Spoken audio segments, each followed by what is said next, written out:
Hello friends, இன்னைக்கு நம்ம ARS பைக்ல பார்க்க போற வெஹிக்கிள் பாத்தீங்கன்னா ஹோண்டால இருந்து யூனிகான். அதுவும் மாடல் பாத்தீங்கன்னா 2018 BS4 கார்பரேட்டர். இந்த வண்டி பாத்தீங்கன்னா லாங் டிரைவ் ஓட்டுறதுக்கு அப்படிதான் இருக்கும். எவ்வளவு வேணா தூரம் வேணா ஓட்டலாம்.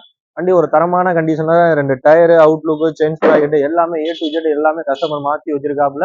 வண்டிக்கு ஆயில் மட்டும் தான் மாத்துற மாதிரி இருக்கும். அதுவுமே நம்மளே தீபாவளி ஆஃபரா நம்மளே மாத்தி கொடுத்துருவோம், ஒன்றும் பிரச்சனை இல்லை. 2018 சிங்கிள் ஓனர் கார்பரேட்டர் BS4க்கு நம்ம கஸ்டமர் கேட்கறது பாத்தீங்கன்னா 63 ரூபா கேட்கிறாப்புல. இதுவுமே பிக்சட் இல்ல.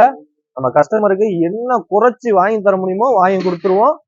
இன்னைக்கு நம்ம போஸ்ட் போடுற டேட் பாத்தீங்கன்னா 5/10/2024 நம்ம போஸ்ட் போடுறோம். வண்டி வேணுங்கிறவங்க ஸ்கிரீன்ல நம்பர் கொடுத்துருப்பேன், அதை கான்டாக்ட் பண்ணிக்கங்க. நம்ம கடை எங்க இருக்குன்னு பாத்தீங்கன்னா புதுக்கோட்டை டிஸ்ட்ரிக்ட் அறந்தாங்கி சுபாஷ் தியேட்டர் பக்கத்துல நம்ம கடை இருக்கு. வண்டி வேணுங்கிறவங்க ஸ்கிரீன்ல நம்பர் கொடுத்துருப்பேன், அதை கான்டாக்ட் பண்ணிக்கங்க. இதே மாதிரி உங்க வண்டியை நல்ல ரேட்டுக்கு விற்கணுமா, ஒரு 30 கிலோமீட்டர் சரௌண்டிங்ல இருந்தீங்கன்னா கீழே இருக்கிற நம்பரை கான்டாக்ட் பண்ணிக்கங்க.